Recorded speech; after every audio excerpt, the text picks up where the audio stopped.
Assalamualaikum warahmatullahi wabarakatuh. Semangat pagi anak-anakku semuanya. Baik, kali ini kita sudah sampai pada materi tentang listrik dinamis ya, listrik dinamis. Kali ini tepatnya kita sudah sampai pada materi jembatan Whetstone ya. Kita sudah sampai pada materi jembatan Whetstone, di mana di sini sudah kita lihat ya, sudah kita sediakan ada suatu rangkaian, di mana rangkaian itu terdiri dari 3 buah sumber tegangan, masing-masing besarnya 9 volt, sudah ada di sini. Tetap di sana juga masih ada saklar ya, yang digunakan untuk memutus dan menghubungkan arus nantinya. Kemudian ada hambatan ya, hambatan itu kita susun sedemikian rupa membentuk rangkaian yang demikian. Nah, jadi bagaimana sih sebenarnya prinsip dari jembatan Whetstone? Itu satu hal yang perlu kita perhatikan dan perlu kita lihat, juga perlu kita teliti bagaimana hasil perkalian silang ini ya.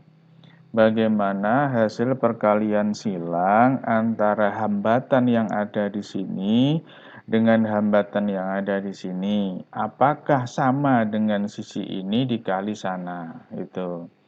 Nah, jadi itu saja nanti. Jadi ketika nantinya kita ketemu dengan model rangkaian seperti ini, lihat aja itu. Bagaimana perkalian silangnya? Ini kali situ dengan ini kali sana apakah sama gitu. Nah, kalau misalkan di sini kita beri nama hambatannya itu kita beri nama A, kemudian di sana kita beri nama B, di situ C, nah, dan di sana D, nah, gitu. Di situ ada E, nah, gitu. Di sana ada E. Nah, sekali lagi, kalau hasil perkalian silang AB, A dikali B itu sama dengan C dikali D. Nah, kalau kita bisa tuliskan jadinya begini. RA ya dikalikan dengan RB itu dibandingkan dengan RC ya dikali dengan RD. Nah, kalau hasil perkalian silangnya ini sama, nah gitu. Intinya RA kali RB sama dengan RC kali RD, maka berapapun nilai hambatan yang ada di sini, gitu ya, kecil atau besar, itu nanti tidak akan dipakai. Nah, silang saja gitu. Ini tidak akan dipakai. Artinya apa? Artinya arus listrik nanti nggak akan ngalir pada tempat ini, tuh nggak akan. Gitu. Nah, inilah yang kita sebut sebagai prinsip jembatan Whetstone ya. Jadi ini adalah jembatan. Oke. Jembatan Whetstone.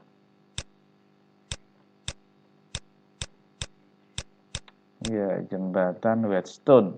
Nah, gitu. Ini adalah jembatan Whetstone.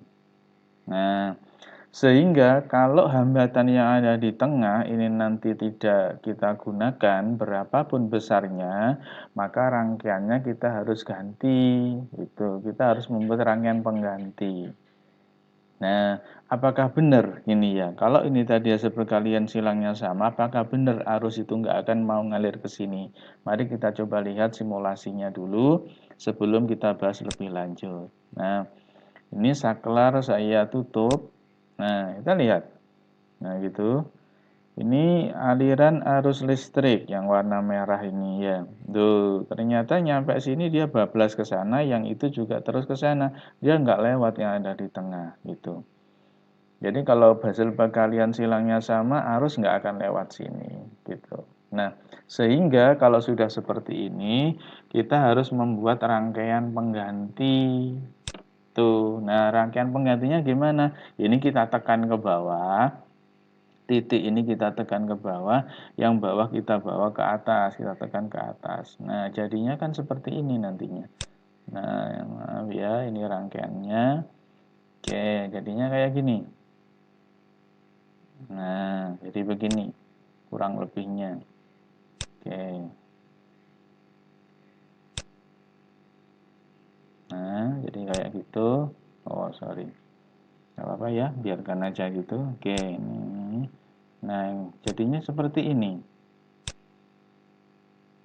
Nah, jadinya begini. Jadi ini yang apa sumber tegangannya saya jadikan satu ya. Saya jadikan satu. Nah, di situ saja. Nah, jadinya akan seperti ini. Nah, di sini kita beri nama RA ya. Kita beri nama RA. Kemudian di sana ada RD. Nah, yang di bawah ada RC. Yang di sana ada RB.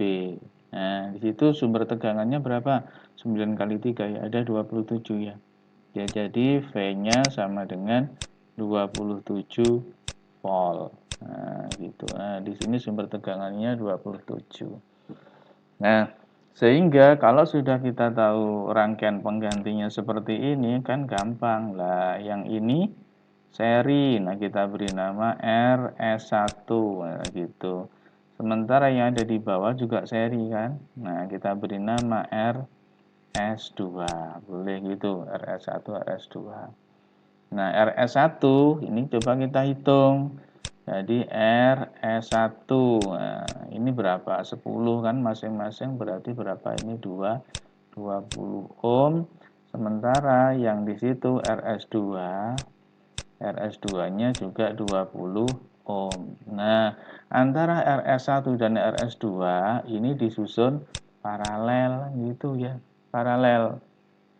Nah, sehingga R totalnya jelas, R total karena ini adalah kelipatan ya. Ini angkanya sama ya, kita ambil aja 20 dibagi 1 ditambah 1 gitu. Sama dengan berapa? 10 ohm. Nah, ini adalah R totalnya. R totalnya adalah 10 ohm. Nah, sehingga arus yang mengalir di sini kita bisa cek. Arusnya I itu akan sama dengan V kita bagi dengan R. Nah, gitu. V-nya berapa? 27 dibagi berapa R totalnya? 10. Nah, gitu. Berarti berapa? 2,7 ampere. Nah, gitu. Ini adalah arus yang mengalir. Nah, sementara nanti untuk hukum 2 Kirchhoff-nya yang ini adalah titik percabangan ya bisa dihitung gampang seperti tutorial sebelumnya sudah kita sampaikan. Nah, coba kita cek benarkah ini arus yang melewati pada rangkaian ini sebesar 2,7. Nah, itu kita coba cek. Nah, kita putuskan dulu ya, ini diputus. Nah, diputus kita ganti apa? Ampere meter. Nah, ampere meternya kita bawa ke situ. Ini kita pendekkan dulu. Kita bawa ke sana. Nah, gitu. Berapa itu angkanya? Coba bisa dilihat. 2,7 ampere. Betul kan? Berarti arus yang melewati ini adalah 2,7. Intinya bahwa ketika kita ketemu dengan rangkaian model seperti ini, kita coba lihat kalikan aja gitu. Dikalikan saja silangnya gini, pasangannya perkalian silang ini gimana, sama atau tidak gitu. Kalau sama, hilang ini ya. Kalau sama, yang di tengah ini berapapun besarnya nggak akan kepakai. Nah, seperti itu. Ini adalah prinsip bagaimana untuk mencari besarnya kuat arus, ataupun justru nantinya kita disuruh nyari berapa beda potensialnya pada masing-masing hambatan, boleh, nggak apa-apa nanti. Itu seperti pada tutorial sebelumnya sudah kita sampaikan gitu. Nah, demikian tutorial kali ini. Tetap semangat dalam belajar. Assalamualaikum warahmatullahi wabarakatuh.